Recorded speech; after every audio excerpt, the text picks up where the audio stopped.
Bienvenido a Discipulando a todas las naciones, tu podcast sobre la Gran Comisión.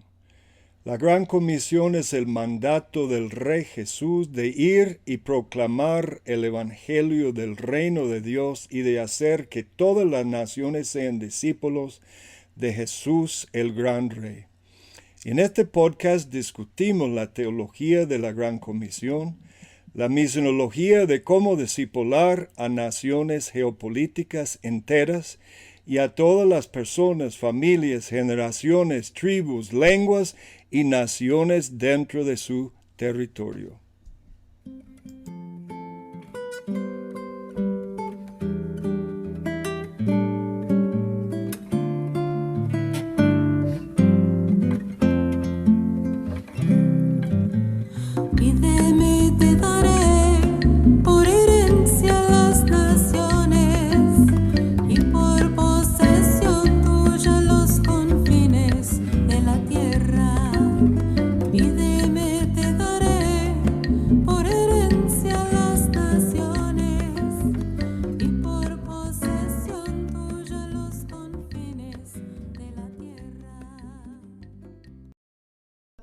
En esta ocasión presentamos una conferencia dictada a la Confraternidad de Ministerios de Heredia el día 19 de marzo del año 2024. El título del mensaje fue El pastor, la iglesia y la formación de nuevos pastores. Dicha conferencia procuró ver la formación de pastores desde la perspectiva de los nuevos pastores y ancianos de la iglesia local, las formaciones de pastores para toda la nación y la formación de pastores que pastorean a las naciones en todas las esferas de la sociedad. Y vimos también a Jesús como el príncipe de los pastores que debemos como formadores de pastores, imitar en todo su ministerio. Para los que tienen interés, estamos grabando toda esta ponencia aquí en una grabadora, entonces tendrán acceso a esto después. Lo voy a colocar en el sitio de los pastores. También voy a estar dejando ahí en el sitio el PowerPoint porque yo suelo predicar el Evangelio eterno y no voy a terminar mi mensaje. Entonces, para los que quieren estudiar un poco más allá, pueden hacerlo. En cuanto al libro, voy a tocar algunos temas del libro, pero voy a dejar el libro porque ustedes pueden leer el libro para que también tengan las extra, porque quiero ampliar el tema del pastoral y la formación de pastores a un exceso más amplio bíblicamente en cuanto a la formación de los nuevos pastores. Disculpas, es que dije de hoy en 8 es Semana Santa, no hay reunión, es de hoy en 15. Correcto. Perdón, mi hermano, perdón. De hoy en 15, porque vamos a estar algunos en la Semana Santa, espero todos, y algunos en la Semana Zángana. Espero nosotros no vamos a estar en esa segunda semana.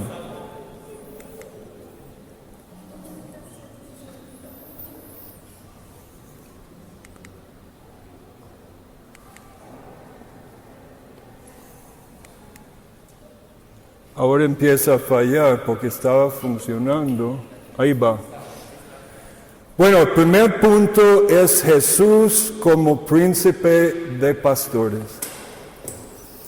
Y eso es un tanto obvio, pero no tan obvio, porque cuando estudiamos el pastoral, tenemos la tendencia a limitar nuestro enfoque del pastoral a un enfoque muy local, pero Jesús, como Él es príncipe de pastores, su rebaño, de hecho, Él dijo a Israel: yo tengo otras ovejas que no son de este redil, también debo ir y debo traerlos para que haya un solo rebaño.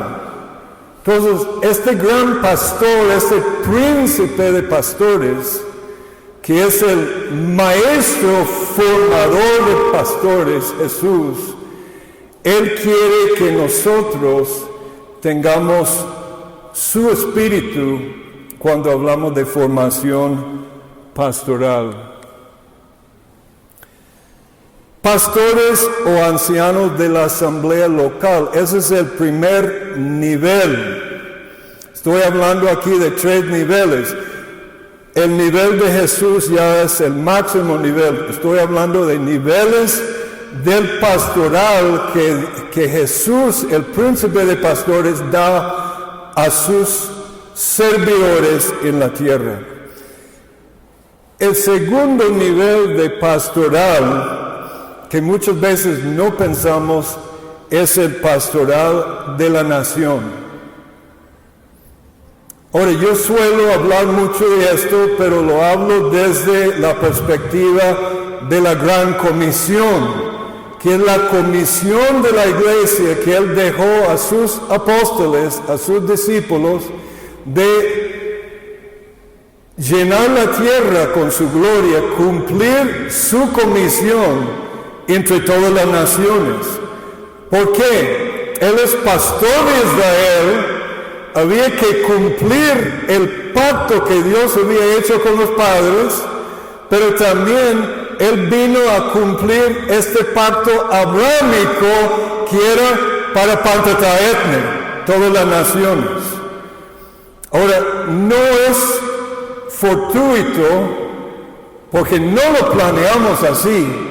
Fabio y yo trabajamos juntos, pero él cayó esta semana no planeado para que estuviera cuando yo predicara. Tampoco planeamos que el hermano Edrey, que también es hermano conocido, amigo nuestro, pastor Terreba, estuviera. Dios lo planificó. Porque Dios nos quiere dar un ejemplo que este pastoral de Costa Rica es más allá de un pastoral o preparar pastores para la grey local. Tenemos que pensar en cómo vamos a pastorear y preparar pastores para la nación. Pero no para ahí, hermanos. El eco nos está, si grito mucho, el eco nos afecta, o cómo va con ese eco. Hay que hacer un ajuste con él. ¿Me comprenden o el eco están luchando con el eco?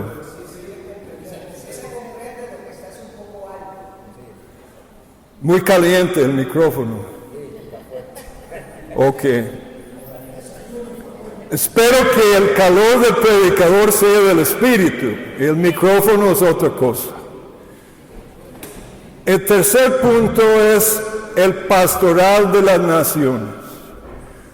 ¿Cómo preparamos hermanos pastores, ancianos de las iglesias?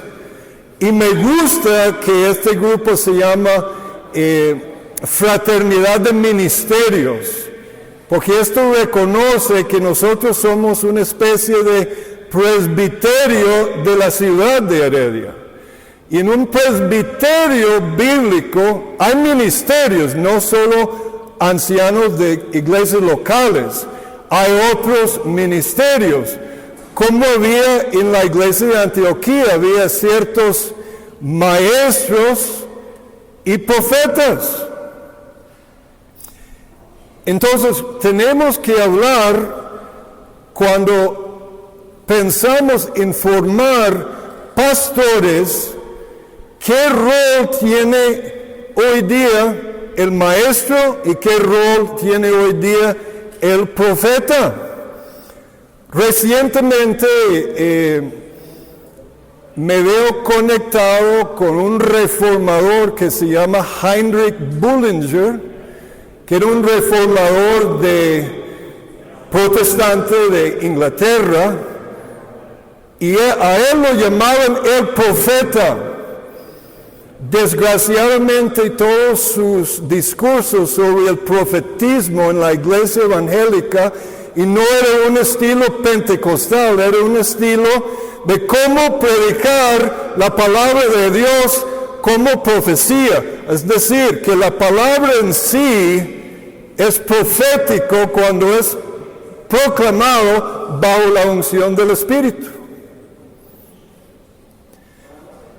Y tengo un libro para los que hablan inglés, si quieren, un gran libro de unos 300 páginas, que hablan de cómo hablaban los reformadores sobre el ministerio profético.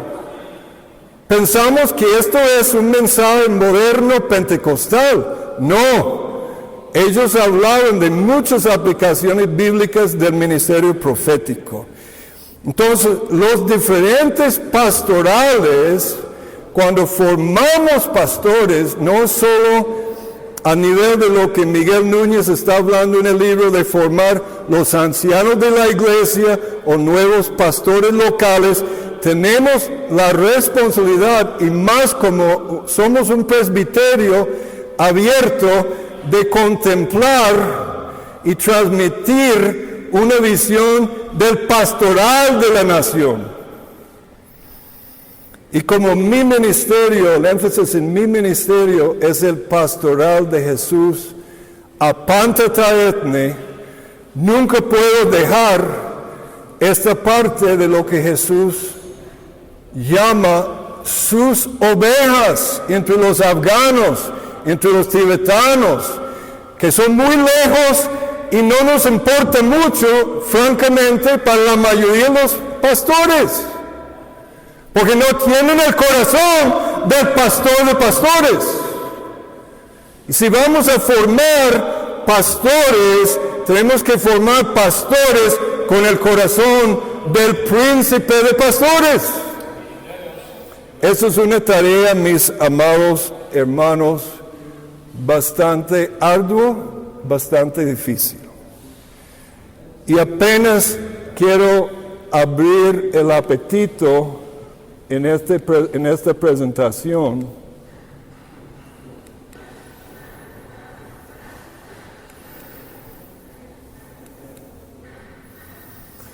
Quiero iniciar con una cita que es muy preocupante, porque lo que dice Cipriano aquí, obispo de la iglesia en la época patrística, debe preocuparnos, pero es un problema permanente hasta el día de hoy entre pastores. Voy a leerlo. No solo la persecución lo que hay que temer, según Cipriano. El enemigo es más temible y contra él hay que protegerse cuando nos acecha en secreto. Cipriano tenía en mente a los cismáticos, que han roto la paz del Señor con la locura de la discordia. Y contra ellos afirmó la unidad de la iglesia, y oiga, ahora él empieza a desviarse con lo que va a decir aquí, el episcopado como centro de unidad. ¿Es el pastor el centro de la unidad de la iglesia, como afirma Cipriano? El episcopado es uno. Y claro, cuando hablamos de episcopado, estamos hablando de la palabra obispo, del griego, que es la palabra episcopos, o como a mí me gusta pronunciarlo, porque revela la intención del Espíritu Santo, episcopos. Me van a decir, hermano Randy, episcopos no es como se pronuncia el griego, es episcopos. Pero yo lo pronuncio episcopos porque la palabra obispo es de dos palabras, epi y scopos. Y literalmente quiere decir sobre la meta. ¿Sobre la meta de quién? Como un pastor de una mega iglesia, cuando unos jóvenes querían ir a los Tuareg, el pastor dijo: yo no he escuchado nada sobre los Tuareg, no siento ningún llamado a los Tuareg, por lo tanto no voy a apoyar esta visión. Porque él era el centro y casi estaba tomando el lugar del Espíritu Santo, como algunos de los obispos de la iglesia de la época patrística, y como él no había escuchado de los Tuareg, por lo tanto los jóvenes que habían escuchado el espíritu de ir a los Tuareg decían: no, porque yo soy el centro de la iglesia y todo lo que hacemos aquí pasa por medio de mí. Declaró además Cipriano la iglesia que es un pueblo unido al sacerdote y el rebaño que se adhiere a su pastor. ¿De dónde debes saber que el obispo está en la iglesia en el obispo? Y si alguno no está con el obispo, no está en la iglesia. Y ahí empieza un problema que empieza a manifestarse muy bravo en el tiempo de la Reforma. El obispo se convierte en el Espíritu Santo o casi en Jesús. Él es la iglesia está en él. Claro, en Jesús sí, la iglesia está en Jesús. Y en un sentido todos estamos en la iglesia en nosotros si somos cristianos, pero esto era una exageración y uno de los problemas que empieza a manifestarse desde el segundo siglo de la historia. Patrick Johnston, en su libro, que lo recomiendo a los que leen inglés, La iglesia es más grande que usted cree, un tratado maravilloso sobre la expansión del Evangelio. Dice Patrick Johnston que aplastaron y frenaron el movimiento apostólico profético de la iglesia primitiva fueron los obispos sedentarios que mataron el movimiento apostólico de la iglesia empezando ya para el siglo II. Patrick Johnston no es pentecostal, es un pastor, un misionólogo bautista, por cierto, de Inglaterra. Así que, hermanos, tenemos que cuidar nuestro espíritu cuando hablamos de formar pastores, porque somos muy localistas y muy enfocados en nuestras necesidades, pero no en el pastoral de la nación y el pastoral de las naciones. Veamos unos textos bíblicos brevemente, no voy a leer todo por asunto de tiempo, ustedes conocen Tito 1, 5 al 9, pero quiero que noten cuando habla de los requisitos de los ancianos, la Biblia usa dos palabras que están en rojo: presbúteros, que sería el anciano en el sentido de su madurez por edad, y el otro, episcopos o episcopos, o aquel que está sobre la meta. La gran pregunta, cuando el príncipe de pastores habla y nos llama episcopos, es ¿cuál es la meta? Y me temo que muchos pastores pastorean toda su vida y no se fijan tanto en el scopos. Scopos es meta en la Biblia. Y es interesante la palabra porque yo antes cazaba venado y el rifle tenía un asunto como esto arriba del rifle, y usted se llama el scopio, el scope en inglés, para acercar el venado, y tenía los dos, el X, ese es el scopus, para que el tiro llegue exactamente donde el maestro que tiene la puntería quiere llegar. Cuando formamos pastores, urge que haya una restauración de este enfoque en la meta. Vamos a definir la meta. Pablo lo define. De hecho, yo descubrí en el Nuevo Testamento algo que yo llamo la regla apostólica. Porque son 3 lugares en el Nuevo Testamento donde Pablo usa la palabra canon, que es la misma palabra que usamos cuando hablamos del canon del Nuevo Testamento. Es el canon, la regla, en la primera regla de Pablo, que él habla en Filipenses 3, 11 al 17. Ahí usted lo puede leer. Y la palabra ahí que va con la meta es scopos. Luego tenemos Hechos 13, 1 al 3, donde la Biblia usa la palabra profetas y didascalos, los profetas y maestros. Entonces, había en la iglesia que estaba en Antioquía, pero ¿cómo estaba esa iglesia en Antioquía? Esta iglesia en Antioquía era más como este grupo de la confraternidad.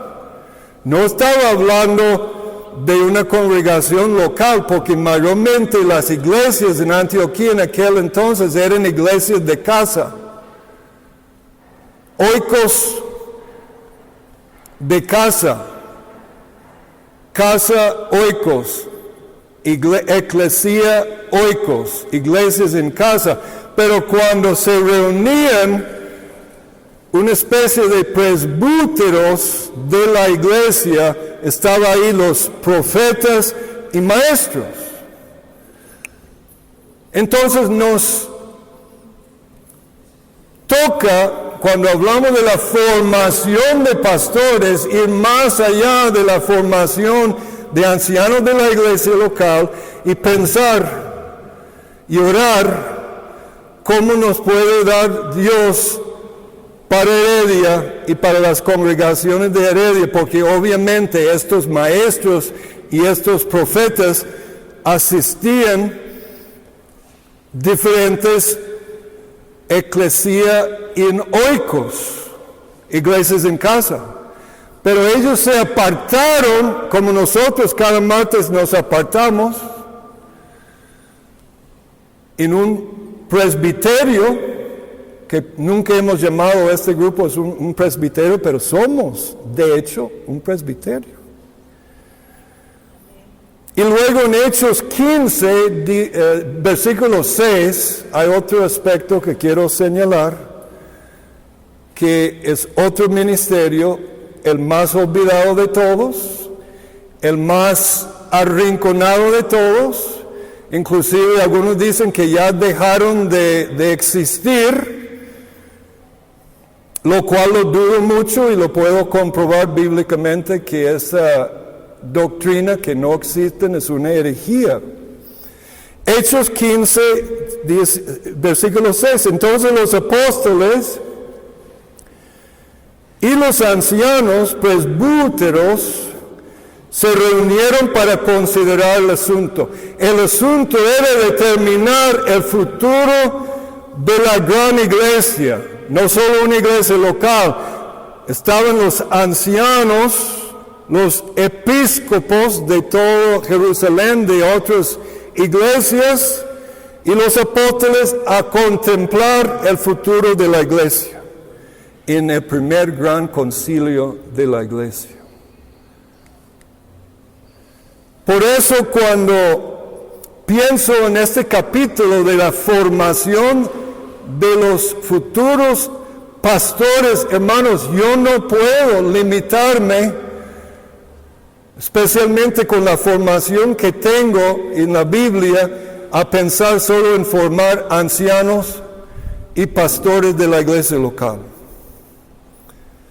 Malaquías 2, 6 y 7, hablando de Leví. ¿Quién es Leví? La tribu de Leví. Entonces el tema de este versículo de Malaquías es los sacerdotes y levitas. De hecho, los sacerdotes y levitas en Israel eran parte del pastoral, no eran los únicos pastores. Cuando los profetas, léase, hermano pastor, yo antes cuando leía Ezequiel 34, donde el profeta se agarra contra los pastores, ¡ay de vosotros pastores! Yo pensaba en los pastores de las iglesias locales. ¡Uy, qué duro! Este profeta no está solo pensando en los levitas ni en los sacerdotes solamente. Él está pensando en todo rango del pastoral de Israel. Él está pensando en qué? Reyes, príncipes, jueces. Está pensando en ancianos. Está pensando en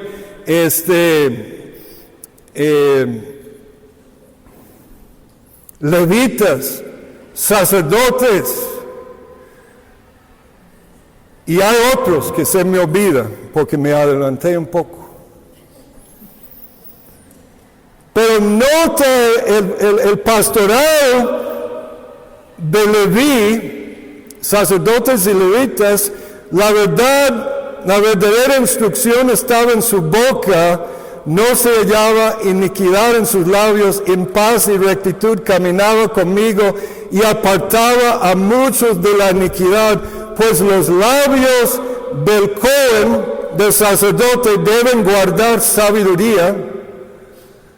Entonces Dios alimenta su grey con sabiduría. Y los hombres deben buscar instrucción de su boca. Cuando llegamos a Isaías capítulo 2, cuando dice que vengan, subamos al monte del Señor. ¿Y qué dice? Porque la ley saldrá de Sión y la palabra de Dios de Jerusalén, y las naciones dirán, vengan, subamos. ¿Por qué? Porque ahí el Señor nos va a instruir en sus caminos, en sus sendas. La instrucción de la palabra de Dios es para las naciones, hermanos. Son las naciones que necesitan el pastoral de la iglesia, y nosotros tenemos que formar pastores para las naciones y pastores de la iglesia local y ancianos de la iglesia local que entienden que la iglesia local tiene un pastoral a la nación que se llama Costa Rica y sus indígenas y más allá.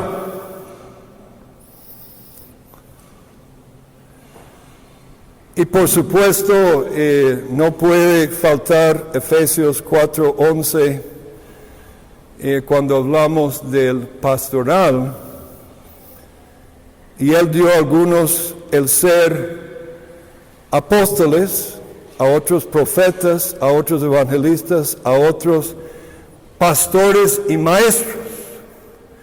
Cuando examinamos el griego aquí es evidente que el Espíritu Santo está hablando aquí de 4 ministerios y 5 funciones. Porque el griego une pastor y maestro. Pero la Biblia evangélica en América Latina dice que el obispo debe ser apto para predicar. Amén. Hasta dicen amén. Pero no es lo que dice el obispo debe ser apto para hacer. Eso es lo que nos gusta. ¿Qué es lo que dice Tito y Timoteo?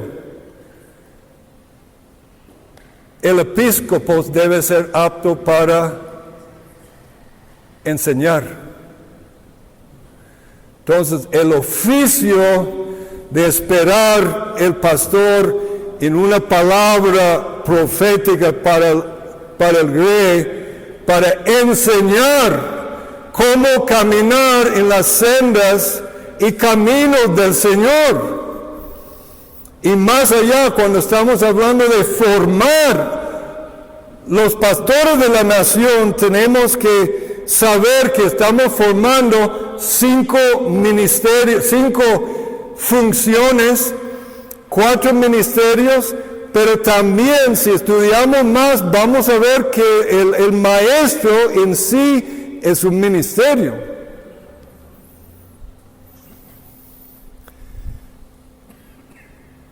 Dice 2 Crónicas 15:3 lo siguiente: por muchos días Israel estuvo sin el Dios verdadero, sin sacerdote que enseñaba y sin ley. Entonces el ministerio de los pastores del Antiguo Testamento, los sacerdotes y levitas, era enseñar. Y claro, aquí hay un paralelismo hebraico, porque cuando habla de enseñar, está hablando de enseñar la ley. Y como dice mi amigo Stephen Perks del Reino Unido, dice que antes en la iglesia anglicana en Reino Unido había una regla que las iglesias tenían que tener en alguna parte los 10 mandamientos. Dice, hoy día no se ve los 10 mandamientos, porque los 10 mandamientos es la ley y vivimos en gracia, dicen. Porque no entienden ni el evangelio ni la gracia.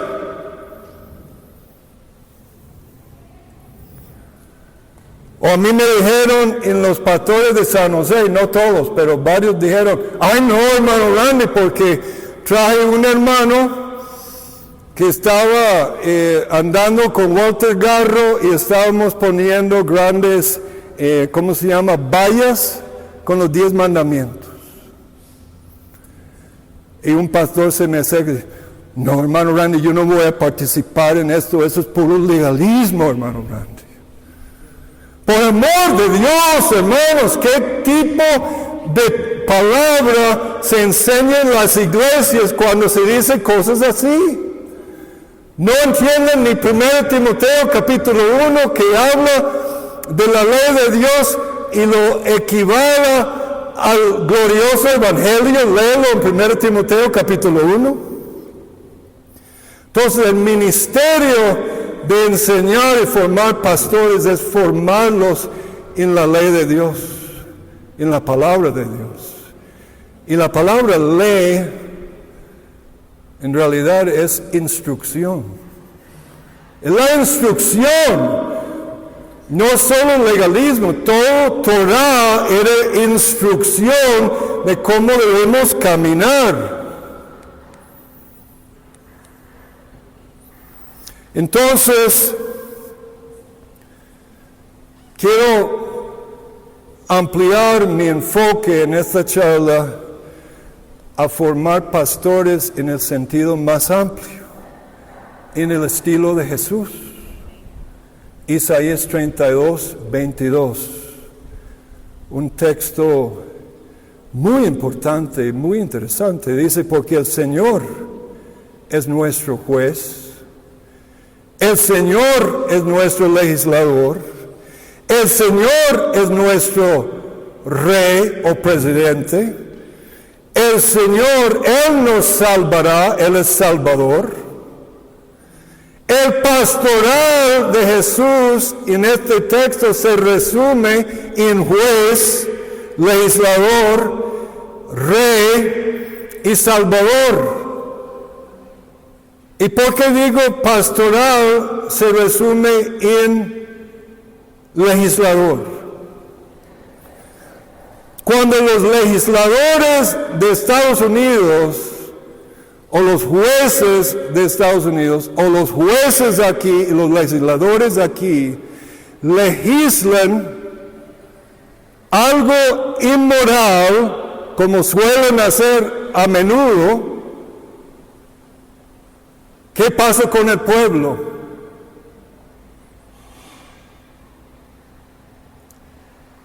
Me hace pensar en un ejemplo donde había un senador Toomey en Estados Unidos y había varios evangélicos legalistas, pero lo digo en ironía, estaban haciendo protestas ante un lugar de aborto y era contra la ley en esta zona hacer protestas. Venía el senador, ustedes son inmorales. ¿Por qué somos inmorales? Lo inmoral es el aborto, porque están rompiendo la ley, decía el senador. ¿Cuál ley? La ley de protestar contra el aborto en este lugar.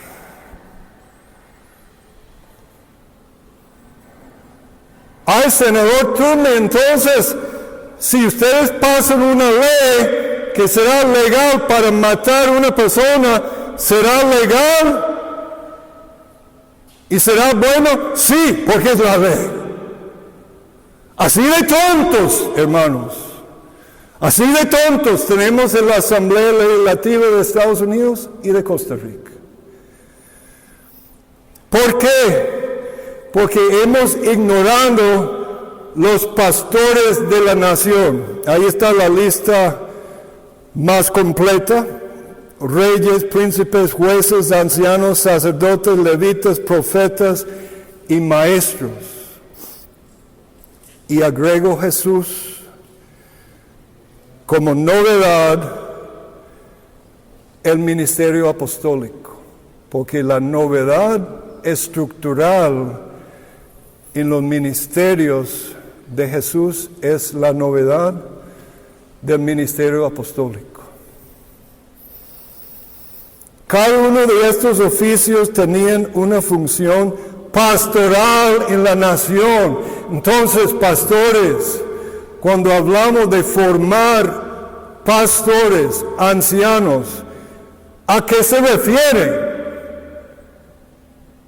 El hermano Núñez, lo que él enfoca en su capítulo, no está mal, sino está muy truncado. Y yo vengo a agregar, no de quitar. Porque yo no vi nada malo en lo que él dijo, lo que veo el peligro de nuestro pietismo evangélico, que limitemos y troncamos la palabra por nuestras tradiciones. Y esto debe ser la crítica profética contra nosotros, cuando las tradiciones de preparar ministerios hace unos años el Señor me mostró que Pablo, cuando él se une en su primer equipo, ¿quién es su compañero, su primer compañero? ¿Recuerdan? Bernabé. Y estaba leyendo en una Biblia de mi esposa, creo que he compartido esto, pero vale renovar lo que dije. La palabra es Barnaba en arameo, porque era obvio por el nombre Bernabé, Barnaba, que significa en arameo hijo del profeta. Bernabé es un profeta, Pablo es un maestro. Pero Pablo, cuando se lanza de la iglesia local a las naciones, ya entra plenamente en la parte apostólica. Bernabé tiene esa área de profeta y Pablo la parte apostólica. El Señor me dice, en los equipos que entrenas, quiero que empieces a entrenar profetas. Wow, ¿Cómo entreno profetas, Señor? A veces los hallo. Y encontré uno en Reino Unido, que es un profeta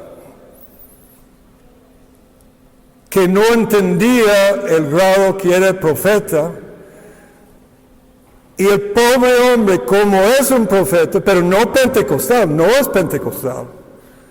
Es reformado de hueso colorado, pero de palabra colorado, fuerte.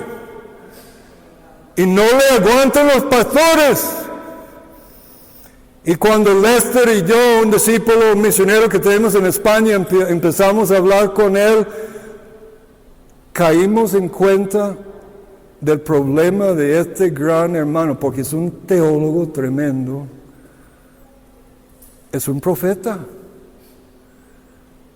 Y nosotros que venimos ya con el enfoque apostólico misionero, inmediatamente entendíamos, inmediatamente extendimos el brazo sobre él, y él por primera vez empezó a entender lo que le faltaba a él, porque él no tenía la formación apostólica, la formación de alcanzar naciones en el estilo paulino. Y este hermano se empezó a encender y escribió un libro que le recomiendo, que ya lo tradujimos, se llama Discipulando las Naciones. Un librazo de 80 páginas que podría transformar Costa Rica si tan solo aguantamos estos 80 páginas y los aplicamos.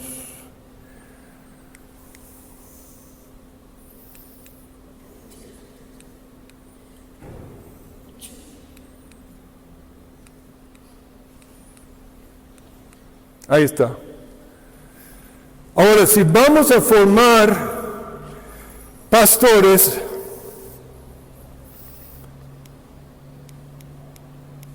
se ve aquí, pero no en la pantalla no se ve, ¿verdad?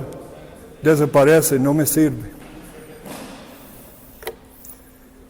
Antes de hablar de cómo formar pastores para las naciones, pastores para todo Costa Rica y pastores para la iglesia local, quiero examinar con ustedes cómo era la estructura de la iglesia primitiva que se fundamentó sobre la estructura del Antiguo Testamento. No tenemos tiempo para analizarlo, pero ustedes pueden ver que el círculo arriba, hay 3 círculos básicamente, 3 círculos. En un círculo tengo la palabra iglesias locales, otro círculo a mano derecha se llama equipos apostólicos, lo que llamamos la iglesia móvil, que es la iglesia ad gentes. Ad gentes es latín para las gentes, para los pueblos. Es la eclesía móvil. Y luego tenemos uno que es menos comprendido, porque no empezamos en el Antiguo Testamento reflexionando sobre la estructura previa a la estructura apostólica. ¿Qué establece Jesús? ¿Jesús establece una iglesia o establece Jesús una estructura apostólica?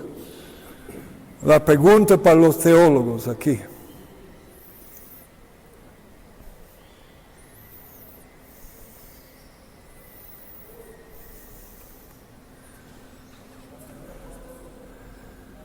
Jesús establece la estructura apostólica. Pero ¿en qué tradición está cogiendo Jesús cuando hace este ministerio? Está en la tradición de las hermandades o los hijos de los profetas. ¿Y quién es el último en la tradición de los hijos de profetas? ¿Aló? Alguien dijo Juan muy en silencio, son muy huraños.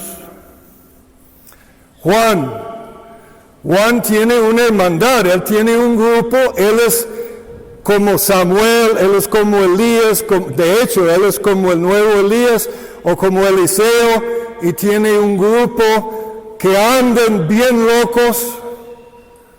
Los fariseos y saduceos los consideran locos, como los pastores en Inglaterra consideran mi amigo, porque se arremete contra ellos y su mal pastoral con mucha amistad, con mucho amor, pero no quieren escuchar.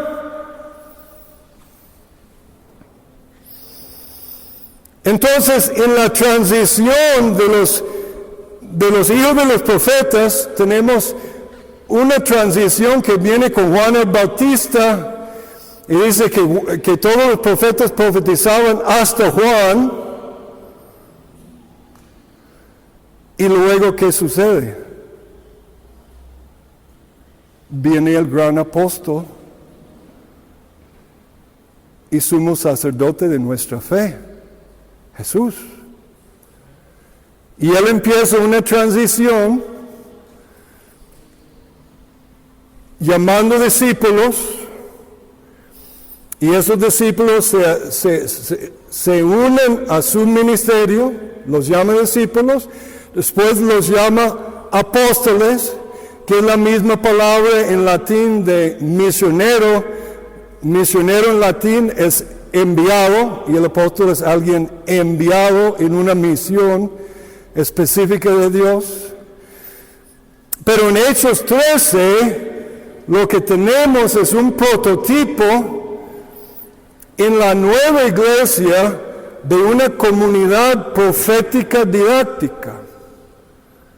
No es la iglesia local en el sentido de una iglesia de casa, es la iglesia de la ciudad, y esta iglesia de la ciudad tiene profetas, tiene maestros. Yo lo llamo la comunidad profética didáctica. Pedro Wagner dice que es el prototipo de la sociedad misionera protestante que nace siglos después, y él tiene razón. Entonces, estos tres círculos tienen el centro en el monte de Sión, porque la iglesia del Señor es el tabernáculo restaurado de David.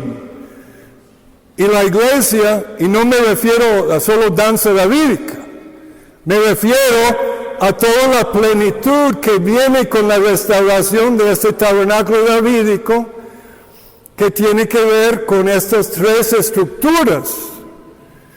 De hecho, los profetas alrededor de David eran lo más probable. Natán y Gad venían como siendo discipulados por Samuel, y las comunidades que Samuel, porque Samuel, ¿qué establece Samuel?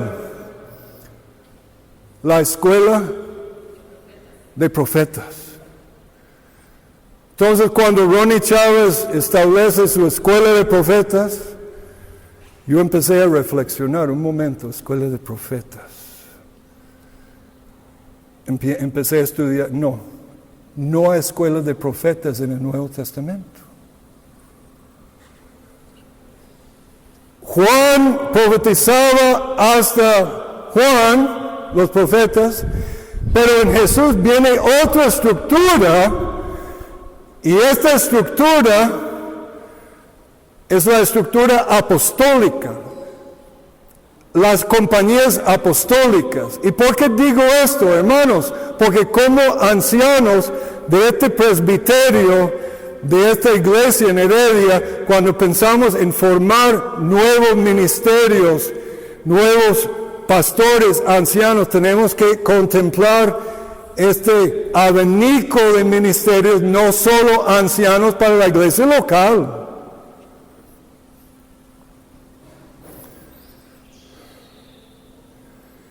Más después, poco a poco, esta comunidad profética didáctica se transforma y ustedes me van a criticar por decirlo, pero esa es la historia de la iglesia, se transforma en lo que llamamos monasterios.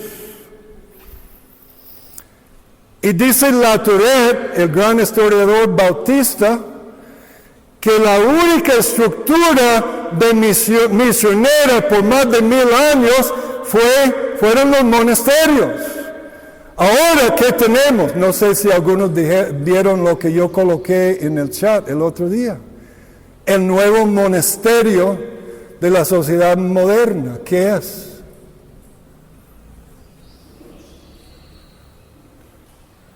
Pensamos en un monasterio en el tiempo de Lutero. Los jóvenes de las iglesias, gente como Lutero, se unían al monasterio, se dedicaban su vida, y los monasterios dieron a luz a las universidades en toda Europa. De hecho, la universidad moderna es fruto de los monasterios. Y es la estructura que se torció, que Pablo estaba formando, empezó a formarse, se empezó a torcer en estructuras contemplativas, comunidades contemplativas, y ellos, aunque querían mantenerse en su canto y contemplación, a pesar de todo, Dios los enviaba lejos y fueron los que evangelizaron Escocia, Irlanda, todo el norte de Europa. Los monasterios celtas evangelizaron todo el norte de Europa. Y básicamente son comunidades didácticas en el estilo de Samuel. ¿Qué formó Samuel? Una escuela de profetas. Algunos lo llaman las primeras universidades o los primeros institutos bíblicos. Proféticas didácticas de esa estructura que yo llamo ahora comunidad apostólica. Y la visión nuestra en formar una nación que pueda ser restaurada y discipulada como Costa Rica necesita comunidades apostólicas, necesita entender la misión de equipos apostólicos y entender lo que llamo aquí en la iglesia local, dice, a nivel de una ciudad o en cada ciudad muchos eclesías, oikos, casa, pastores, maestros, ancianos y diáconos. Entonces, ¿qué tenemos en todos los ministerios ahí? Tenemos misioneros apostólicos adherentes a las gentes, tenemos profetas, tenemos maestros, tenemos ancianos, tenemos diáconos. Cuando pensamos en formar pastores, eso es lo que quiere decir formar pastores, no solo pastores ancianos de una iglesia local.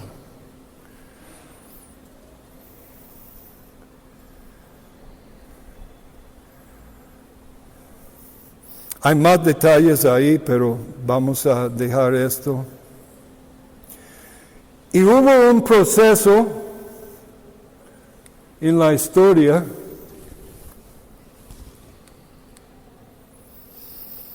cuando llegamos más o menos 100 después de Cristo, tenemos las iglesias a nivel de ciudad, el círculo a mano izquierda, que en el Antiguo Testamento se llamaba Micra o asambleas. Cuando Isaías 4 habla de la asamblea, las asambleas del monte de Sión, nota que son plurales, son las Micra en hebreo, que es la palabra traducida asambleas del monte de Sión, son las congregaciones y los presbiterios a nivel de ciudad en toda una nación.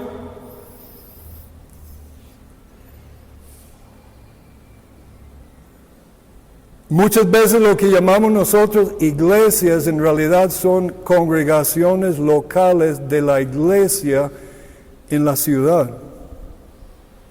No sé si me están comprendiendo. El modelo protestante permite muchas iglesias en una ciudad.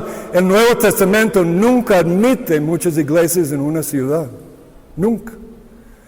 Cuando habla de iglesia plural, está hablando de una región.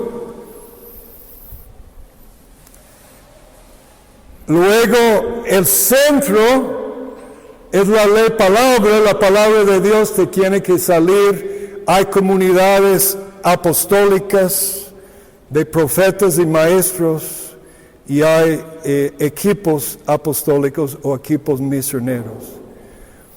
¿Por qué hablo de todo esto? Porque queremos hablar bíblicamente, no tradición evangélica ni pentecostal, sino bíblicamente. Y los que quieren el PowerPoint lo pueden tener para que piensen. No me creen a mí, no me creen a mí, creen la palabra. Y lo que la Biblia llama iglesia es el círculo grande. Entonces, cuando queremos formar los pastores de la nación, tenemos que contemplar la estructura de la nación bíblicamente y los ministerios que tenemos que formar. Pero, ¿qué pasa en la historia? Llegamos a la triste situación de 1500. ¿Y quién es el centro de la iglesia? El Papa. Nota dónde está la E de evangelismo. Está en el centro del movimiento monasterios.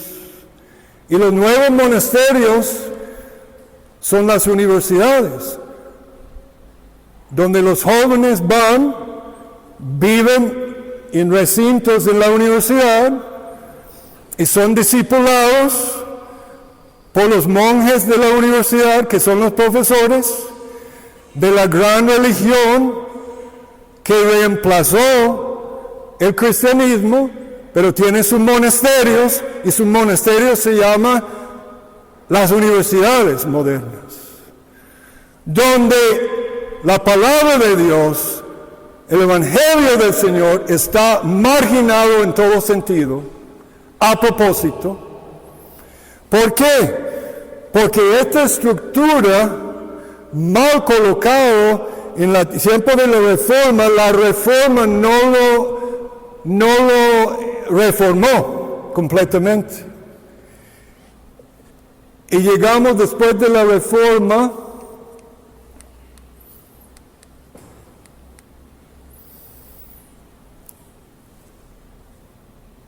brinqué uno, creo. No, ahí está. Ahí está. No, brinqué uno. Quiero que nota algo que está pasando en la diapositiva. El círculo de las universidades, ¿qué está pasando en su centrismo en el Papa? Se va mudando, se va alejando. Toda la iglesia queda con sus órdenes monásticas, el Papa en el centro. Hay otro slide que tengo para la reforma, pero básicamente el sistema católico romano queda, sus universidades humanistas empiezan a mudarse, a alejarse del Papa, pero también están alejándose de la Biblia, porque seguían la mala teología de Santo Tomás de Aquino. Aquino puso la gracia arriba, la naturaleza abajo, y como dice Francis Schaeffer, cuando agregamos gracia sobre naturaleza y no muere la naturaleza come la gracia. No sé si me comprendieron. Y poco a poco en la historia, católica, la naturaleza de esta mala teología de Aquino empezó a comer la gracia en las universidades, porque Lutero no era pastor, Lutero era profesor universitario. Y Lutero, la casa de Lutero era un proto-comunidad apostólica. Pastores, piénsalo. Cuando Lutero se convierte y se casa con la ex monja, esa casa de Lutero se convierte en una comunidad. Vivían prácticamente con sus estudiantes, viviendo en la casa, por todos lados, hay estudiantes.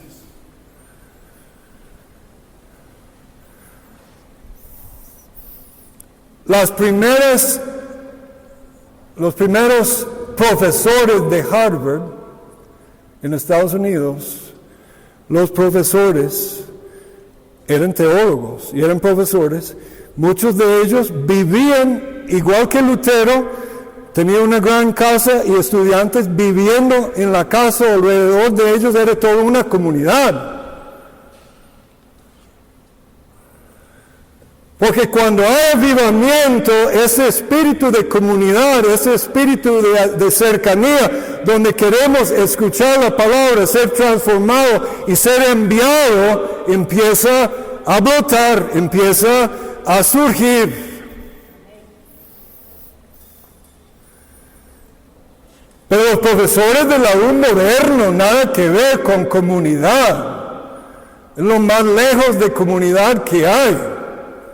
Hablan de comunidad sodomita y comunidad esto, comunidad el otro, pero no hay ninguna comunidad. Es un monasterio humanista que prepara jóvenes para la obra del ministerio de Moloch. Y pastores son más eficientes que ustedes en formar sus ministerios, porque están formando ministerios de Moloch, de Baal. Porque la iglesia ha perdido el sentido de qué es la forma que se forman pastores. Pero pastores más que ancianos de una iglesia local. No menosprecio esto, todo es parte del paquete, pero tenemos que ensanchar nuestro corazón, ensanchar nuestra teología, agarrarnos de la historia bíblica, la historia de la Grey, en la historia, y cambiar la forma que pensamos, hermanos, en la formación ministerial.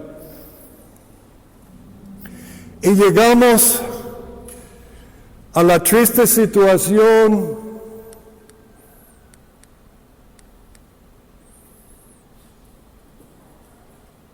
Bueno, esta es la iglesia en la Reforma. Cuando llega la Reforma tenemos las universidades que se van alejando de la iglesia. Tenemos las denominaciones de iglesias católicas y evangélicas. Pero la iglesia protestante, la nota que no hay ningún círculo. Porque la iglesia protestante nace sin comunidad apostólica. Porque la comunidad apostólica de la iglesia católica eran las órdenes católicas. Y Lutero era parte de una orden, pero cuando él sale para reformar la iglesia, deja la orden y empieza a restaurar la congregación.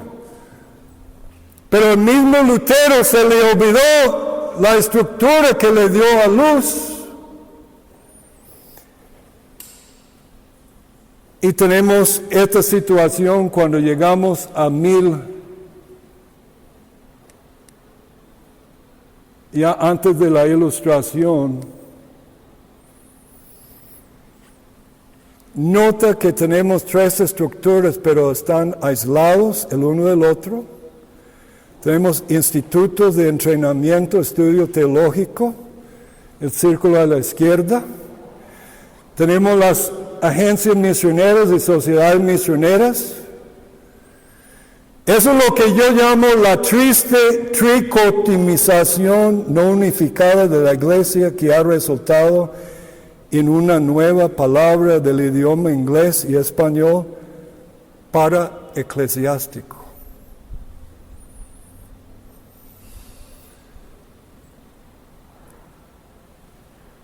Pero esta palabra para eclesiástico es una anomalía y una manifestación de la eclesiología truncada de la iglesia evangélica. No hay unión, y cuando fundamos FEDEMEC, que sería ya esta parte de aquí, abajo, Sociedad Misionera, me llegaron los pastores en la generación fundante y dijeron: hermano Randy, está desviando FEDEMEC del camino, ¿qué está haciendo? FEDEMEC no envía misioneros, esa es la iglesia local, ¿qué está haciendo usted entrenando misioneros y enviándolos? Bueno, yo nunca he enviado ningún misionero, y el misionero que envié yo es seguro que fracasó. Y el misionero que tu iglesia envió es seguro que va a fracasar, porque el verdadero misionero no es enviado por ninguna iglesia ni por ningún misionero. ¿Es enviado por quién? El Espíritu Santo. La sociedad misionera, la iglesia, facilita. Entonces, el triste problema que tenemos en esta triste tricotomización estructural de nuestra eclesiología truncada, y quizá van a tener que escuchar este mensaje varias veces y ver el PowerPoint para entenderlo. Tengo un seminario que he dado para sociedades misioneras que dura todo un día de este tema. Pero es necesario, hermanos, yo no puedo cerrarme la boca y solo hablar de la formación de pastores para la iglesia local. No puedo. Sin menguar la importancia de su función. Y llegamos a 1900, y dicho sea de paso, yo no inventé esos diagramas, los modifiqué, pero no los inventé.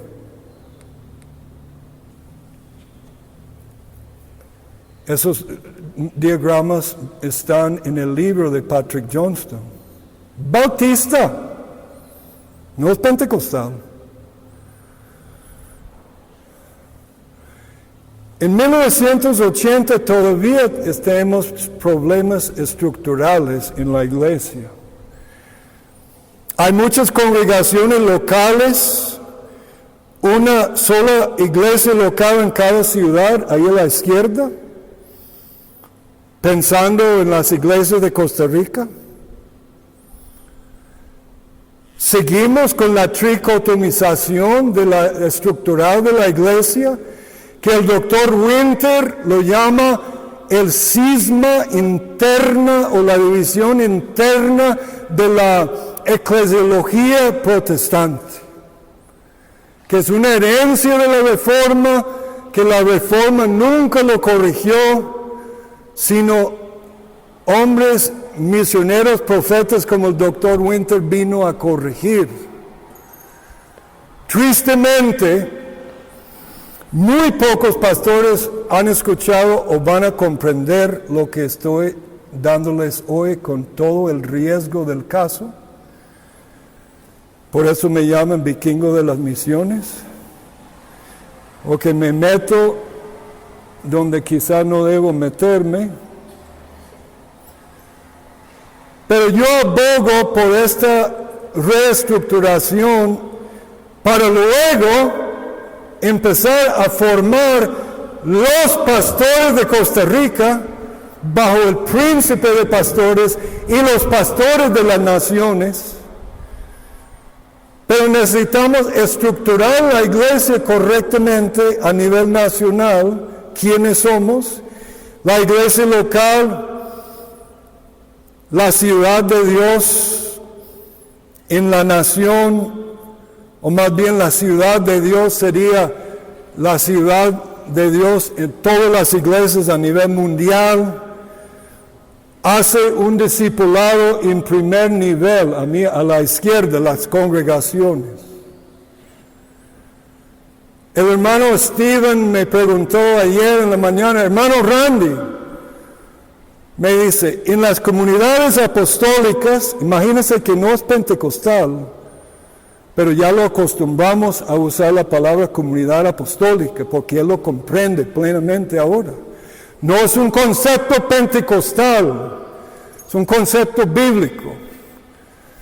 Me dice, los que trabajan en la comunidad apostólica son jóvenes y hermanos de la segunda decisión.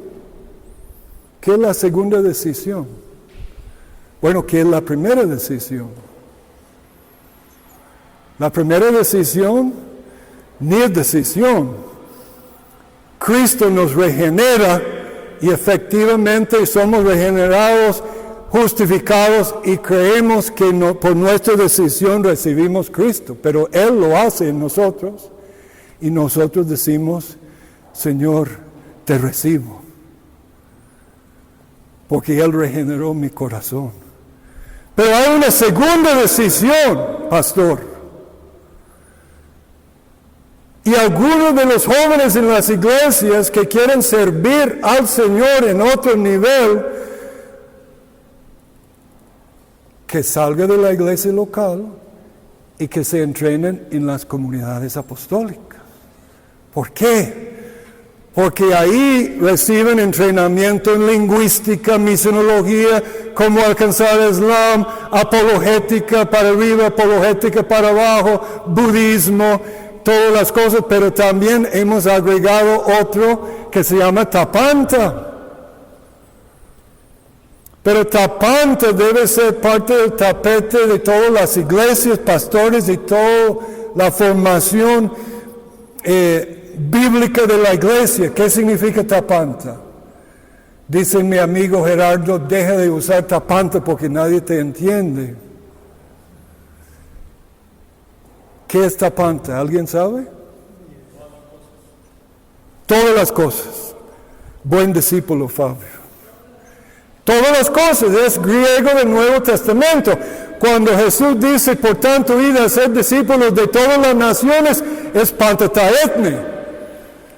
Pero luego encuentro que Pablo está diciendo una y otra vez, Jesús es el centro y Él es Señor de tapanta.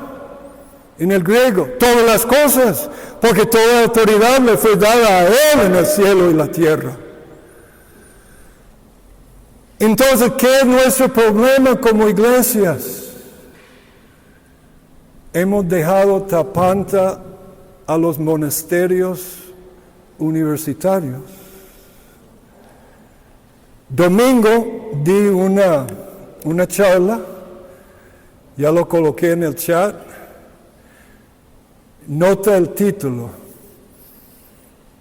El título es a propósito ofensivo, pero no busco ofender, lo que busco es usar un aguijón. Ese aguijón funcionó en mi iglesia, tanto fue en la iglesia me pidieron el mensaje otra vez domingo. Se llama ¿por qué la mayoría de los cristianos son funcionalmente ateos?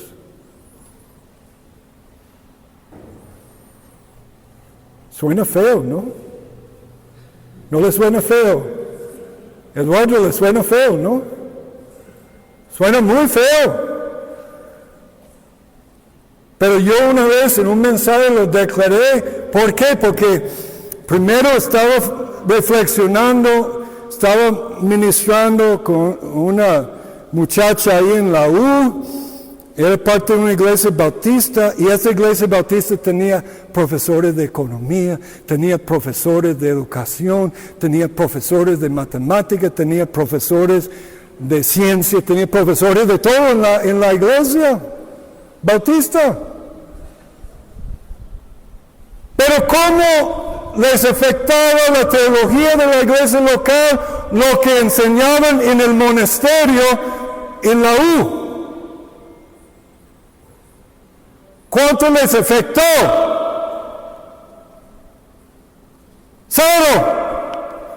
Porque eran funcionalmente ateos.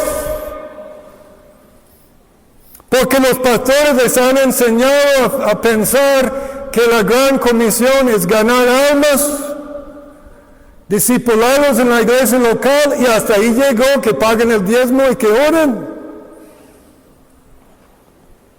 Esto es una visión jorobada, asmática, enferma, y nunca vamos a cumplir la gran comisión si no cambiamos nuestra forma de actuar, pastores. Por eso la universidad está discipulando a la nación, y Pablo Freire es el maestro de la educación en todos los Estados Unidos, a través de sus libros, convirtiendo los jóvenes en activistas marxistas en toda la nación. Porque la iglesia dice, como un pastor en Montana, oh hermano Randy, no habla de eso.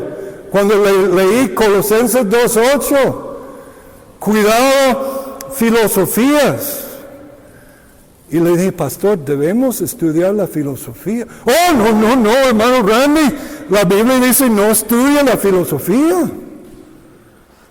Y claro, por eso somos tan tontos cuando los jóvenes llegan a la U, son barridos por los monjes, los profesores que yo llamo monjes, en burla, si no han notado. Y mi burla es a propósito. Cuando nosotros debemos formar nuestras comunidades apostólicas, equipos apostólicos, congregaciones, debemos contemplar la formación pastoral en todos los niveles, no solo de ancianos de la iglesia local y futuros pastores de la iglesia local. Tenemos 5 minutos. Si alguna pregunta, con mucho gusto.